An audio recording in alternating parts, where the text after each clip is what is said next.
হচ্ছে আচ্ছা চিটকুট আকারে, তো কিন্তু এটা মানে এক জায়গায় একটা দিকে নেওয়া হচ্ছে। আচ্ছা বলো। প্রথম প্রশ্ন হচ্ছে, ইমাম সূরা ফাতিহা পড়ার পর মুসাল্লিগণ আমিন কখন বললেন? হাদিস সহিহ বুখারীতে হাদিস আছে, ইজা আম্মানাল ইমাম ফাআমিনু, কিংবা ইজা আম্মানাল কারি ফাআমিনু। ইমাম যখন আমিন বলবে তোমরা আমিন বলো। ইমাম যখন ওয়াজাল্লিন বললেন আপনারাও বলবেন ওয়াজাল্লিন। তারপরে ইমাম আমিন বলবেন, আপনারাও আমিন বলবেন, তারপরে বলবেন। এটা হলো নিয়ম। কেউ কি দেখবেন ইমাম ওয়াজাল্লিন বলছে, ওদিকে আমিন হয়ে গেছে ওদিকে, হ্যাঁ, ওটা চলবে না। ইমাম ওয়াজাল্লিন শেষ করবে, আপনিও শেষ করেন, তারপরে শেষ করার পর ইমাম আমিন বলবেন, আপনি ইমাম বলেন। ইজা আম্মানাল কারি ফাআমিনু, সহিহ বুখারী হাদিস। গানিমাতের মাল বোঝাই এখন মসজিদের সামান, যেমন ফ্যান, লাইট, বালতি, চেয়ার, টেবিল ইত্যাদি। ফ্যান চালিয়ে ঘুমানো, যেমন কতবেলা মশালি আছে, বাড়ি থেকে খাওয়া দাওয়া করেছে, নামাজ পড়ে পাঠ করা দেশ লাগানো, বা মসজিদের পাঙ্খা ইউজ করছে, আর সব ইউজ করছে মসজিদে, মানে মসজিদটাকে বাড়ির মতো ব্যবহার করছে। আচ্ছা, মানে গানিমতের মাল ব্যক্তিগত কাজে লাগা যাবে কি যাবে না, প্রশ্ন খোলা সাইটা। আর একটা প্রশ্নের সাথে মসজিদে ঘুমানোর ব্যাপার আছে, তো মসজিদে ঘুমাইতে পারা যায়। সহিহ বুখারীতে হাদিস আছে, আব্দুল্লাহ বিন উমর রাদিয়াল্লাহু তাআলা আনহু বলছেন যে আমি মসজিদে ঘুমাতাম, কুনতু শাবান আযাব, আর যুবক আমি ছিলাম, আমার বিবাহ হয়নি, তাও মসজিদে আমি ঘুমাইতাম। তারপর একটা হাদিস আছে, রাসূলুল্লাহ সাল্লাল্লাহু আলাইহি ওয়াসাল্লাম মসজিদে একজন মহিলার খিমা লাগিয়ে দিয়েছিলেন। সাদ রাদিয়াল্লাহু তাআলা আনহু বিমার পড়লে তো মসজিদে খিমা লাগিয়ে দিলেন ওনার জন্য।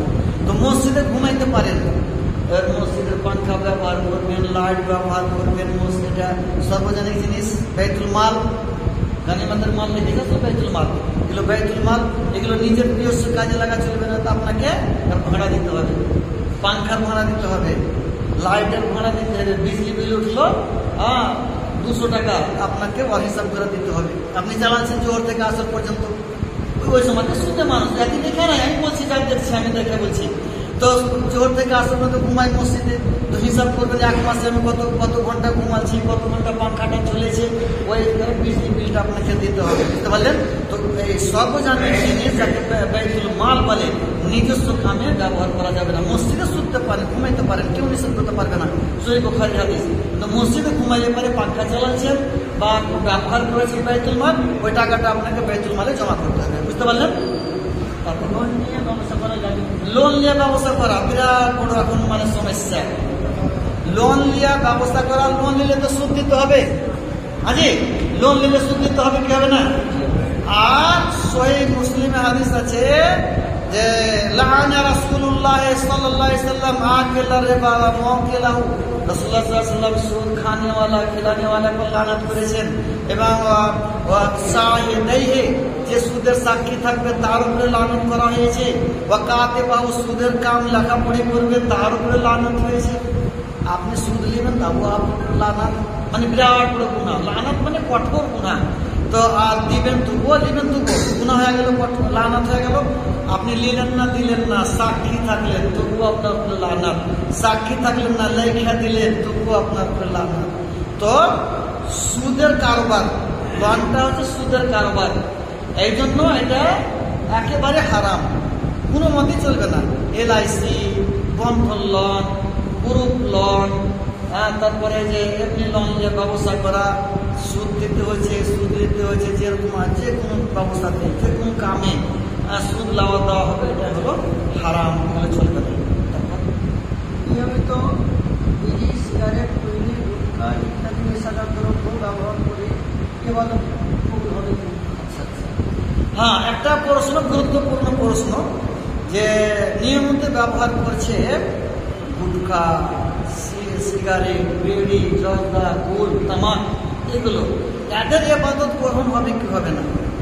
তো একটা হাদিস আছে যে নিয়মিত ভাবে যারা এই নেশাদার দ্রব্য ব্যবহার করবে, যেমন যেগুলো লেখা আছে জর্দা, বিড়ি, খৈনি, গুল, এগুলো, তো 40 দিন পর্যন্ত তার ইবাদত গ্রহণ হবে না। তো আসলে হাদিসটা ধমক দেওয়ার জন্য বলেছেন রাসূলুল্লাহ সাল্লাল্লাহু আলাইহি ওয়াসাল্লাম, জেনে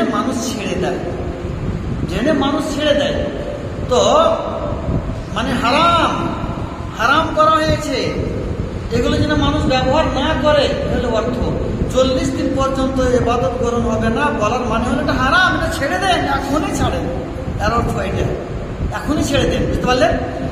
না তো একজন প্রশ্ন করছে একবার যে মোল্লা 4-5 জন মানুষ বসে আছে আমার পাশে আর তারা মদ পান করে। তারা বলছে যে রাসূলুল্লাহ সাল্লাল্লাহু আলাইহি ওয়াসাল্লাম তো বলেছেন যে নিয়মিতভাবে মদ পান করলে পরে 40 দিন পর্যন্ত ইবাদত গ্রহণ হবে না। তো এখন মদ ছেড়ে দেবো, 40 দিন এমনি বসে থাকতে হবে, নামাজে তো আমরা পড়তে পাবো না, মদ ছেড়া লাভ কি? ফোন করছে আমাকে, বুঝতে পারলেন কি না?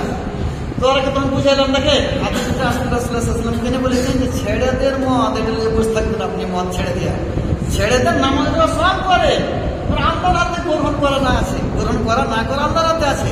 আপনি মদ, তার মানে হাদিসটার মানে হলো যে ছেড়ে দেন, মদ পান করিয়েন না, জর্দা খেয়েন না, গুল খেয়েন না, গুল করিয়েন না, তামাক খেয়েন না, এগুলো সিগারেট বেরিয়ে গেলে ছেড়ে দেন, এর অর্থ হলো এটা। এবার হলো কি ধমক দিয়েছে, ছাড়বে না, ছাড়বে না নাকি, ছাড় না ছাড়লে কবুল করবো না আমি, বলে না মারবো না ছাড়লে, বলে কিনা এই ধমক দিয়েছে আল্লাহ। মুয়াজ্জিন ইকামত দেওয়ার সময় মুসাল্লিগণ কি ইকামতের জবাব দেবে? আচ্ছা, একটা হাদিসের প্রশ্ন কি হলো বুঝতে পারলেন যে ইকামতের উত্তর দেওয়া চলবে কি চলবে না, মানে লোক বিরোধিতা দিচ্ছে, এর উত্তর দেওয়া চলবে কি চলবে না। তো একটা সুনান আবু দাউদে হাদিস আছে যে রাসূলুল্লাহ বিলাল যখন মানে ইকামত দিতে লাগলেন তো রাসূলুল্লাহ সাল্লাল্লাহু আলাইহি ওয়াসাল্লাম উত্তর দিলেন, জয়ীফ হাদিস, জয়ীফ হাদিস, সহিহ হাদিস পাওয়া যায় না। অনেকে বলে যে উত্তর দিতে হবে, ওরা কিয়াস করে, যারা বলে যেমন আল্লামা আলবানী বলেছে আর কেউ বলেছে যে ইকামতের উত্তর দেওয়া যাবে, তো কিয়াস করেছে কার উপরে, আযানের উপরে। কিন্তু হাদিস যদি দেখেন, হাদিস আছে না, হাদিস নেই, ইকামতের উত্তর দেওয়ার সরাসরি কোনো হাদিস নেই। জন্ম নেই, উত্তর না দেওয়াই ভালো, চুপ থাকেন, বাস আযানের উত্তর দেন, ওটা ঠিক আছে। কেন যে সরাসরি যখন দলিল পাওয়া যায় না, কিয়াস কেন করবো? ইবাদতে কিয়াস করা চলবে না, এই জন্য ইকামত হতে চুপচাপ শুনলেন, বুঝতে পারলেন? কিন্তু শুনতে পাবেন ইউটিউবে অনেকজন বলবে যে দেওয়া যাবে, ওরা কিয়াস করেছে। বললাম না আযানের উত্তর দেওয়া যেমন হয়, ইকামতের উত্তর দেবে, এটা একটা আযান বলছে ওনারা, কিন্তু কিয়াস করা যাবে না ইবাদতে। টুপি পরার ফজিলত একটাও নেকি নেই। টুপি পরার ফজিলত কি বুঝতে পারলেন? মানে টুপি পরার ফজিলত, টুপি পরার কোনো ফজিলতই নেই। রাসূলুল্লাহ সাল্লাল্লাহু আলাইহি ওয়াসাল্লামের যুগে টুপি ছিল না, কি করেছেন তাহলে? রাসূলুল্লাহ সাল্লাল্লাহু আলাইহি ওয়াসাল্লাম কি করতেন? নামাজ পড়লে পরে মাথা ঢেকে নামাজ পড়েছেন, বেশিরভাগ সময় মাথা ঢেকে নামাজ পড়েছেন রাসূলুল্লাহ সাল্লাল্লাহু আলাইহি ওয়াসাল্লাম, আর খালি মাথায়ও নামাজ পড়েছেন। খালি মাথায় নামাজ পড়ার হাদিস আছে সহিহ বুখারীতে, জাবের রাদিয়াল্লাহু তাআলা আনহু উনি সাহাব যুগে অন্ধ হয়ে গেছিলেন, কিছু তাবেঈ ওনার বাড়ি গেছেন, সহিহ বুখারীতে 2 জায়গাতে হাদিসটা আছে। দিয়ে গল্প করতে করতে করতে করতে নামাজের টাইম হয়ে গেছে, উনি তখন কি করলেন, একখানা কাপড় পরে নামাজ পড়তে লাগলেন। একখানা কাপড় পরলে পরে মাথাটা ফাঁকা থাকবে, হ্যাঁ, বড় কাপড় লাগবে, যেমন শাড়ি থাকে ওরকম বড় কাপড় লাগবে, একখানা কাপড়, আর মাথাটা ফাঁকা থাকবে, গর্দন থেকে এটি হবে, এখান থেকে পড়বে। তো নামাজ পড়ে এলেন। ওনারা জিজ্ঞাসা করছেন, যিনারা সাক্ষাৎ করতে গেছেন, যে আলমাতে আপনার নতুন নতুন কাপড় অনেক রাখা আছে, আর একখানা কাপড় পরে নামাজ পড়তে লাগলেন। তখন বলছেন, লে ইয়ারানি আহাম্মাকু মিসলুক, আমি এই জন্য পড়লাম যে তোমাদের মতন বেকুব যেন দেখে আমাকে, যে একখান কাপড়ে নামাজ পড়া চলবে। উনি বলছেন ওনাকে যে একখান কাপড়ে নামাজ পড়া চলবে। রাসূলুল্লাহ সাল্লাল্লাহু আলাইহি ওয়াসাল্লামের যুগে 2খান কাপড় কার ছিল? একখান কাপড়ে আমরা নামাজ পড়েছি, একখান কাপড়ে নামাজ পড়লে মাথাটা ফাঁকা থাকে। তো খালি মাথাতে রাসূলুল্লাহ সাল্লাল্লাহু আলাইহি ওয়াসাল্লাম নামাজ পড়েছেন, তো বেশিরভাগ সময় মাথা ঢেকে নামাজ পড়েছেন। মাথা আপনি ঢাকেন কাপড় দিয়া, তলিয়া দিয়া, রুমাল দিয়া, বা ওই মৌলভী সাহেবের রুমালগুলা ব্যবহার করে ওগুলা দিয়া, বা টুপি দিয়া, যে কোনো জিনিস দিয়ে আপনি ঢাকতে পারেন, ঢাকাটা ভালো, খালি মাথায়ও নামাজ হয়ে যাবে। হ্যাঁ, তো টুপি মাথায় দিলে কোনো নেকি নেই। যেমন পাঞ্জাবি পরছেন আপনি, কোনো নেকি আছে? এই মানুষটা টি শার্ট পরে আছে, পাঞ্জাবি পরাতে নেকি হয়, তোকে গুনাহ হবে। এই মানে গেঞ্জি গায়ে দিয়ে আছে, পাঞ্জাবি পরাতে নেকি হয়, তাকে গুনাহ হবে। তো পাঞ্জাবি পরাতে যেমন কোনো নেকি নেই, লেবাস আছে এটা একটা, তো টুপি পরাতে কোনো নেকি নেই, বুঝতে পারলেন? হ্যাঁ, পিতা মাতার প্রতি ছেলের হক এবং ছেলে মেয়ের প্রতি পিতা মাতার হক। তো পিতা মাতার হক এটাই যে পিতা ছেলে মেয়েকে পড়াবে, লেখাবে, পড়াবে, আদব দেবে, দিনী শিক্ষা দেবে, দিনী শিক্ষা দেওয়ার পর বিয়ে দিয়ে দিবে, হ্যাঁ, এটা হলো হক। আর ছেলেদের হক, ছেলের কাম কর্তব্য কি হলো, যে মা বাপের কথা মানবে, অবাধ্য হবে না, আর নেক আমল করবে।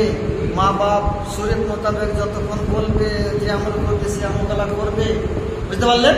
আর এখানে একটা অনেকে বলে যে বিয়ে দিয়ে দিলে ছেলে যুদ্ধ হলো, মনে হচ্ছে কত বড় গুনাহ করে নিলে। কিন্তু শরীয়তে যদি দেখেন রাসূলুল্লাহ সাল্লাল্লাহু আলাইহি ওয়াসাল্লামের যুগে যৌথ ফ্যামিলির দলিল নাই। আপনার 4টা ছেলে আছে কিনা সেটা নতুন মনে হবে আপনাদেরকে। 4টা ছেলে আছে, 4টার বিয়ে দিয়েছেন, একসঙ্গে আছে, এক অন্যে খাচ্ছেন। হ্যাঁ, 4টা ছেলে আছে, আর ওদের স্ত্রী আছে, পোতা পুতি সব আছে, 5 কিলো ভাত রান্না করা হয়েছে একসঙ্গে, সব যৌথভাবে যৌথ ফ্যামিলি চলছে। এর দলিল পাওয়া যায় না। বিয়ে হয়ে গেল, আপনার কামাইবে, আপনার খাইবে, আপনার জমা করবে। বিয়ে দিয়ে দেন, আলাদা হয়ে গেল, বিয়ে দিয়ে দেন, আলাদা হয়ে গেল। তো এই যে হাদিসে যে এসে মা বাপের খিদমত করবে তো নেকি পাবে, জান্নাত আছে মা বাপের পায়ে তলে। যুদ্ধা হওয়ার পর মা বাপকে যে দেখবে, দেখশুন করবে, খেতে দিবে, টাকা পয়সা দিবে, ফলমূল খাওয়াইবে, যেটা প্রয়োজন দিবে, তাহলে আপনি নেকি পেলেন। আর একসঙ্গে আছেন তো ফিলেবেন তো হাজি। তো যৌথ ফ্যামিলির প্রমাণ পাওয়া যায়। আপনি নতুন মনে হয় যে মহল্লা নতুন ফতোয়া দিয়ে চলে গেল, কোনো হাদিস নেই। হ্যাঁ, রাসূলুল্লাহ সাল্লাল্লাহু আলাইহি ওয়াসাল্লাম বিয়ে হয়ে গেল, যুদ্ধ হয়ে গেল, আপনার কামাইছে খেয়েছে, অতি ভালো আছে। কি ভালো আছে, যে একসঙ্গে যখন আছেন একটা বাড়িতে, হ্যাঁ 4টা ছেলে আছে, আপনারা আছেন, তো অনেক অসুবিধা। স্বর্গে গোসল করে না রাত্রে, স্বামী স্ত্রীতে মিলন করার পর গোসল ফটফট করবে তো জেনে নেবে। স্বর্গে গোসল করে না শুধু জানে, দেখবেন অনেক জায়গাতে, অনেক বাড়িতে এরকম হয়। যদি আলাদা বাড়ি হয়ে গেল, বিয়ে দিয়ে দেন, আলাদা বাড়ি করে দেন, বিয়ে দিয়ে দেন, আলাদা বাড়ি ওকে দিয়ে দেন, তো ওগুলো স্বর্গ হবে না, আমল হবে। আর তখন যখন মা বাপকে খাওয়াইবে, ওটাতে নাকি পাবে, বুঝতে পারলেন। তারপর বাচ্চা ছেলেরা মসজিদে এসে চেঁচামেচি করে, তাদের যে বাচ্চা ছেলেরা মসজিদে আসতে পারে, রাসূলুল্লাহ সাল্লাল্লাহু আলাইহি ওয়াসাল্লামের যুগে আসতো। মহিলারা কোলের বাচ্চাকে নিয়ে এসে সহিহ বুখারীতে হাদিস আছে, রাসূলুল্লাহ সাল্লাল্লাহু আলাইহি ওয়াসাল্লাম বলছেন যে আমি নামাজ পড়তে দাঁড়াইলাম তো লম্বা করে মনে করছি, এর মধ্যে বাচ্চার কান্নার আওয়াজ শুনতে পাচ্ছি, তো নামাজকে হালকা করে দিলাম, তার মায়ের উপরে যেন নামাজটা ভারী না হয়ে যায়। তো বাচ্চা ছেলেকে নিয়েও আর মায়েরা রাসূলুল্লাহ সাল্লাল্লাহু আলাইহি ওয়াসাল্লামের যুগে মসজিদে আসতো, সহিহ বুখারীর হাদিস। তো বাচ্চা ছেলেরা মসজিদে চেঁচামেচি মিলে বুঝিয়ে দিতে হবে, আর একে একে ফাঁকে ভরে নিতে, এক জায়গাতে দাঁড়াতে দিতে হবে না। আর বাচ্চা ছেলেকে পিছন কাতারে দিয়ে দেয়, ওটাই জায়েজ হাদিস, সহিহ হাদিস লাগে। বাচ্চাগুলোকে পিছনে করে দাও বলে কিনা, অনেক জায়গাতে বলে, তো পিছনে করে দিলে ওটা জয়ীফ হাদিস। ওরা মধ্যে ভরে নেবেন, চাচামাচি করবে না। আর কত বড় বাচ্চাকে কত 3 বছর 2 বছর কোনো তো মোতায়েন নেই, যে কোনো বাচ্চা আসবে কোনো মোতায়েন নেই। অবশ্য হানাফিদের নিকটে আছে যে ওই যারা নামাজ ফরজ হয়নি, ছোট বাচ্চা ওরাকে রাখতে হবে না, পাশে রাখলে পারে, মানে সাপ কাটা হয়ে যাবে, ওদের নামাজ ফরজ নেই জন্য। হাদিসে এই ধরনের কোনো দলিল নেই। কিন্তু 8 বছরের 7 বছরের ছেলে তো ইমামতি করেছে, সহিহ বুখারীর হাদিস। 7 বছর 8 বছর ছেলে ইমামতি করেছে, তো 5 বছরের ছেলে তো মুক্তা দিয়ে দাঁড়িয়ে গেল, উঠা বসা করছে যদি বাবার সঙ্গে, তো আসতে পারে। আর যদি বদমাইশি করে তাহলে আনতে হবে না। চেঁচামেচি করে, দৌড়াদৌড়ি করে, মানে না কথা, এত বুঝেছে, এদিক থেকে ওইদিকে দৌড়ছে, ওইদিক থেকে ওইদিকে দৌড়ছে, তো আনতে হবে না। এটা রাগ করিয়েন না, বুঝতে পারলেন, রাগ করিয়েন না। এটাতে আপনার ছেলে যদি না মানে আপনার কথা, দাঁড়িয়ে না থাকে পাশে, তো আনবেন না আমাকে, ওই বাড়িতে ভুলিয়ে রেখে চলে আসেন, বুঝতে পারলেন। নামাজের সময় মুসাল্লির দৃষ্টি কোথায় থাকবে? নামাজের সময় দৃষ্টি এবং মনোযোগ আর দৃষ্টি কোথায় থাকবে? তো যা বাসারাক, যেখানে সাজদা করবে ওখানে দৃষ্টি রাখো। তো দাঁড়ানো অবস্থাতে দৃষ্টি রাখবেন সাজদার জায়গায়, রুকুতে গেছেন তবুও সাজদার জায়গায়। অনেক ভাই বলে রুকুতে গেলে 2 পায়ের মধ্যেখানে দেখতে হয়, পায়ের আঙুল দেখতে হয়, কোন হাদিস নাই লাগে সাজদার জায়গাতে। এবার তাসতাহুদে যখন বসে গেলেন, এই আঙুলকে এভাবে করে দিলেন, তো সুনান আবু দাউদে হাদিস আছে, লা ইউজাবিজু বাসারুহু ইশারাতাহু, রাসূলুল্লাহ সাল্লাল্লাহু আলাইহি ওয়াসাল্লাম দৃষ্টি তখন এইদিকে থাকতো, তখন আর সাজদাতে গেলেন। তাসতাহুদে বসলেন কিনা এভাবে দাঁড়াচ্ছেন, তো তখন এইদিকে দেখতে হবে। আর দাঁড়ানো অবস্থায়, রুকুর অবস্থায় সাজদার জায়গাতে, বুঝতে পারলেন। দেখলেন যে আমলটা খুব জোরে লয়, এইভাবে এইভাবে লয়, এইভাবে ইশারা করছে, এইভাবে। কেউ একবারে মারে, মারতে হবে, বুঝতে পারলেন? আস্তে আস্তে আস্তে আস্তে এইভাবে।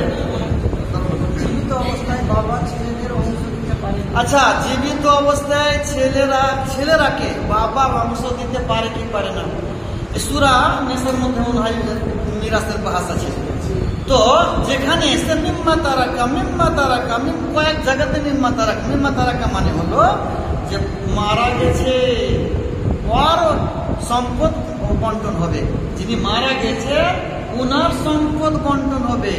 কোন মানুষ মারা গেল, ওনার সম্পদ বন্টন হবে, জীবিত অবস্থায় বন্টন হবে না।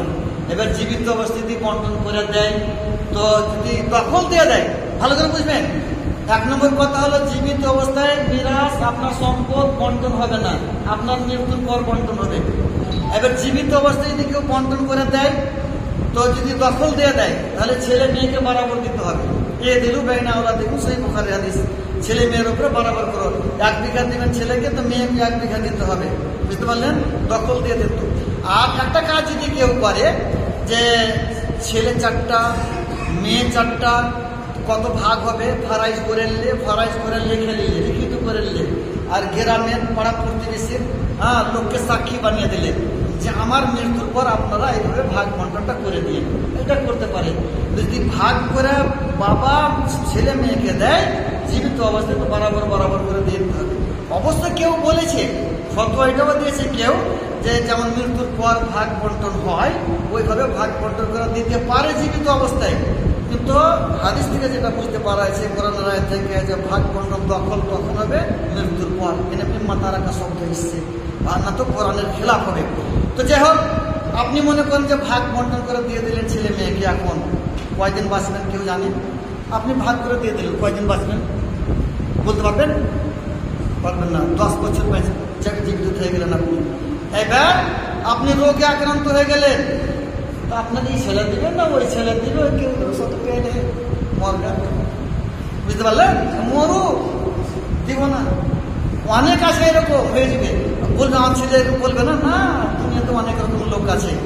তো এই জন্য শরীরতে যেটা বিধান, মৃত্যুর পরে ভাগ বন্টন হবে, ওটাই সঠিক। যদি আপনি দেন জীবিত অবস্থায়, তো কিছু অংশ দিতে পারেন। 1 বিঘা ছেলেকে দেবেন, তো 1 বিঘা মেয়েকে দেবেন, কিছুটা দিয়ে দেন, বাকিটা নিজের লেগে রাখেন, নিজে মরার পর ভাগ করতে। আর কিছু আপনারা জানতে বলেন?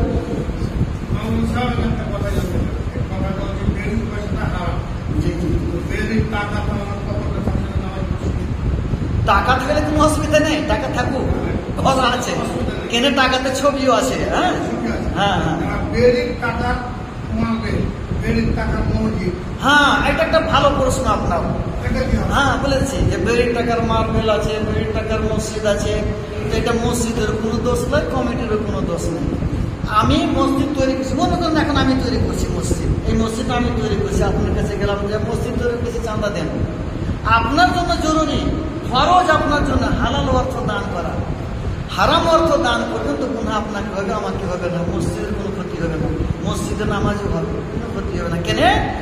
যে লা তুকবালু সালাতুন বিগাইরি তুহুরিন ওয়ালা সাদাকাতুন মিন গুলুলিন, সহিহ হাদিস আছে, আবু দাউদ তিরমিজির হাদিস, যে লা তুকবালু সালাতুন বিগাইরি তুহুরিন, বিনা ওযুতে নামাজ গ্রহণ হবে না। আর লা তুকবালু সাদাকাতুন মিন গুলুলিন, চুরি করা মাল থেকে সাদকা গ্রহণ হবে না। আপনি চুরি করে নেন, মনে করেন যে সাদকা করবেন, কাম তো ভালো, চুরিটা তো হারাম, তো আপনার সাদকাটা গ্রহণ হলো না, দিলেন দিয়ে দিলেন, গ্রহণ হলো না, উল্টা আপনাকে গুনাহ হলো। ওরকম হারাম অর্থ, সুদের অর্থ আছে আপনার কাছে, বেড়ির অর্থ হারাম অর্থ আছে, মদ বিক্রি করার টাকা আছে, এগুলো হারাম অর্থ। এটা আপনি দান করবেন, আমি লিতে আমাকে গুনাহ হবে না, গুনাহ হবে আপনাকে, যিনি দিয়েছেন ওকে গুনাহ হবে, মসজিদের কোনো ক্ষতি হবে না। বুঝলেন? তারপর বলে আর কিছু থাকতে পারে। আরেকটা হলো যে আমাদের এলাকায় ইমাম চলছে, ইমাম ভাতা মমতা, এটা কি?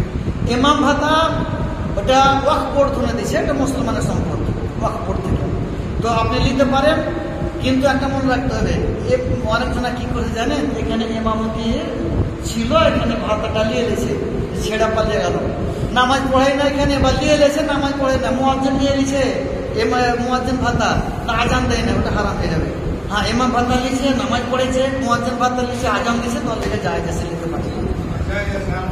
কোনো মসজিদে ইমাম আছে, মানে অজ্ঞেয় মসজিদে মেলে আলেম আছে, কোনো দায়িত্ব তো নেই, নামাজও পড়ে না, মসজিদে কথায় কিন্তু নেই, ওইটা কি?